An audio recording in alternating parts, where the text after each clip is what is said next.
देख सकते हैं इस वक्त पीछे शाम के खाने की तैयारियां शुरू हो गई हैं यहाँ पर। आज क्या बना रहे हो सर? रसोई मटर गोभी दोनों ही छील के रखी हुई हैं आपने। कितने दिन हो गए सर जी यहाँ पे खाना बनाते हुए? 18 तारीख तो आया हूँ। 18 दिन हो गए हैं। कोई दिक्कत? कोई दिक्कत नहीं। कोई दिक्कत नहीं है। हाँ जी सर। हाँ जी, सत श्री अकाल। 24 दिन हो गए हैं किसानों को रोड पर। आप यूएसए से आए हो? हाँ जी। बोलो सर। अभी मेरे ख्याल ये सवाल तो मोदी को करना चाहिए तुमको, भी कितनी देर और बैठाना है। हम तो बैठेंगे, साल बोलेगा साल बैठेंगे, 6 महीने बोलेगा 6 महीने बैठेंगे, एक दिन बोलेगा एक दिन बैठेंगे। आप यूएसए से यहाँ अपने किसान भाइयों के साथ आए। इनका साथ देने तो के लिए। हमारे माननीय प्रधानमंत्री जी इंडिया का भी तो यूएसए बना रहे हैं, तो मान क्यों नहीं रहे किसान? मैं तो ये बेनती करता हूँ, इसको हिंदुस्तान ही रहने दो, अमेरिका नहीं बनाने की जरूरत है। ये अमेरिका जो है, हिंदुस्तान को अमेरिका बनाना है, अमेरिका जैसा इसको नहीं बनाना। भाई अमेरिका में जाते हैं लोग, अमेरिका में जो मॉडल है किसानों का जो वहाँ पर चल रहा है वो चीज़ ये अप्लाई कर रहा है, तो दिक्कत क्या है? ये तो फेल हो चुका है अमेरिका में, जर्मनी में फेल हो चुका है। जो कानून इधर लेके आए तो फेल हो चुका है पहले ही, ये फ्लॉप हो चुका है। जो फ्लॉप हुआ जो है वो इधर इंडिया में ले आके थोप दिया। मतलब वहाँ फ्लॉप हो गया तो यहाँ अप्लाई कर रहे हो? यहाँ अप्लाई कर रहे हैं, क्योंकि मैं तो ये समझता हूँ, मीडिया को यही बोलता हूँ, वो अपने प्रधानमंत्री साहब को ऐसे बोलना चाहिए मीडिया को, भाई जो कानून लेके आए, अगर किसी को ज़रूरत नहीं है, मेरे को रोटी की ज़रूरत नहीं है ना, मैं बोलूँगा मैं नहीं खाना, वो बोलता है तेरे को खाना पड़ेगा। ये सवाल तो यही बोल रहे हैं ना, ये कानून तुम्हारे लिए अच्छे हैं। जिनकी 3-4 पुश्तें निकल गई खेती बाड़ी करते हुए, उनके बुजुर्ग है वो खेती बाड़ी करते, आज तक खेती बाड़ी करते हैं पीढ़ी बाई पीढ़ी, है ना।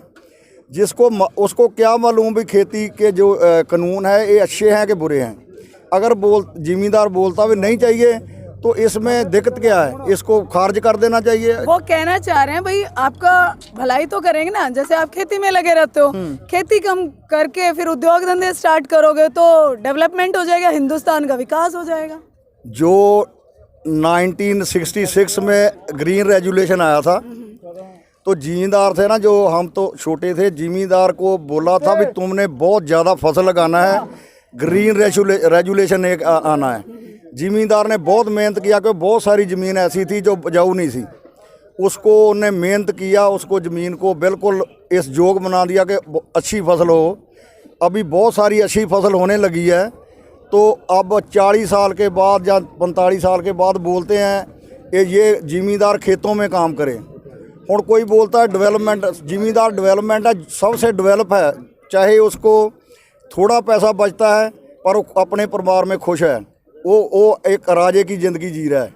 बहुत सारे क्योंकि कोई भी पमाद जोगपति है, अगर वो अपने बिजनेस को अच्छी तरह नहीं चलाएगा ना, वो फेल हो जाएगा।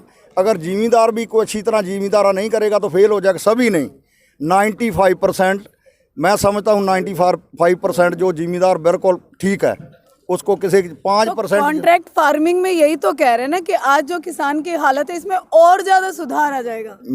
मेरे पास एक सवाल ये है, इसका जवाब भी है। अगर उनको बोल दिया भी तुम स्टॉक करो, कोई व्यापारी है ना, आप आज भी व्यापारी है, व्यापारी खेतों में जाता है, बहुत कम रेट पे ख़रीदता है फसल को, उसको स्टॉक कर लेता है। जब उसकी ज़रूरत पड़ती है, जब वो मार्केट में नहीं है तो वो व्यापारी ले आता है। अगर 800 के लिया वो 2000 में बेचेगा। यही प्रॉब्लम सारे लोगों को आएगी। जो स्टॉक हो जाएगा ना, स्टॉक तो उसका है, जब मार्केट में कोई चीज़ की ज़रूरत है नहीं है बिल्कुल, तो निकालेंगे, अपनी मर्जी से बेचेंगे। जो 10 रुपये की चीज़ है 100 रुपये की बेचेंगे, महंगाई नीचे नहीं आएगी, रहेगी। चिल्ला के बोल रहे हैं एमएसपी रहेगी, आगे नहीं रहने देंगे। एक मिनट देखो, बाद में क्या होगा? जो मैं बताता हूँ सच्चाई की बात है।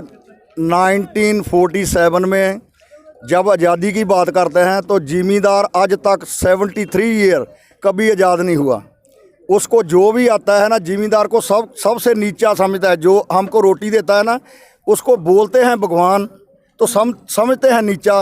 ये नीचा है। अगर जिम्मेदार आता है, वो जिम्मेदार खेती करता आता है ना, तो हम जैसे लोग जो पढ़े लिखे लोग समझते हैं, बहुत ग्रेजुएट या नौकरी वाला आदमी है ना, वो जिम्मेदार से दूर जाएगा, क्योंकि उसे मुश्क आता है ना। जब अन्न आता है, हमारा पेट पालता है, तभी तो अन्न में तो मुश्क नहीं आता।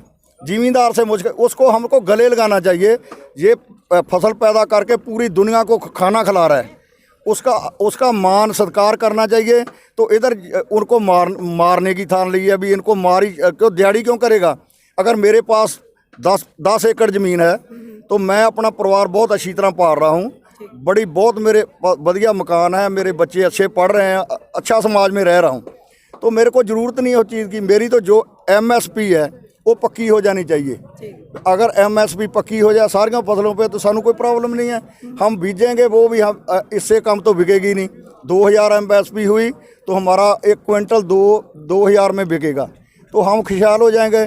ऐसे खुशहाल कैसे हो गए भाई, जो उद्योगपति है वो खुशहाल कैसे करेगा, वो तो प्राइवेट है। मैं सपोज टू मैं उद्योगपति हूँ, मैं आलू खरीदता हूँ, झोना खरीदता हूँ, गेहूँ खरीदता हूँ, तो मैं स्टॉक कर लेता हूँ। जब गांव में किसी को ज़रूरत होगी, मैं 5 रुपये को 1 किलोग्राम खरीदा 25 से बेचूंगा। फिर जो गरीब है वो किधर जाएगा। अभी जो आटा है गरीब, अभी मेरे ख्याल गरीब को समझ नहीं आई, बहुत सारा गरीब हमारे नाल है। जब उसको 150 रुपये को आटा 1 किलो मिलेगा ना, तो बच्चा उसका भूखा मरेगा, कैसे वो अपने परिवार को पाल सकेगा, नहीं पाल सकेगा ना।